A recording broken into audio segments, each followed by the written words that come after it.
Thank you again for being invited to the third debate. I would like to start with this. My friend Isu likes to use strong words to intimidate me. But Ethiopia has over 130 million people and adding more than 3% a year, the size of Eritrea.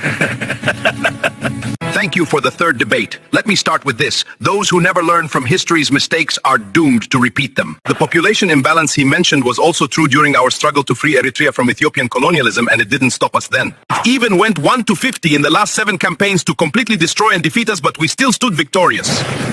Back then, Ethiopia had every advantage: foreign-trained massive army, modern weapons, fighter jets and helicopters. Eritrea had no one except its heroic sons and daughters, an unbending population and determination that made the difference. By the way, Meles also thought numbers and weapons as well as support from powerful nations would make the difference, but we stopped him cold as well. Before you flex your population-sized muscles at me or brag about your modern weaponry, learn your history. Maybe you will think twice. I am not Mengistu or Meles. I know exactly what I'm doing.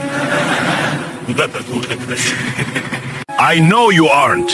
You are the worst to lead Ethiopia. With all their shortcomings and evil plan against Eritrea, they kept Ethiopia as one nation. They didn't have Oromia agenda. Take a good mental note on the 7th grade brain of yours. You will not take an inch of Eritrean territory under my watch.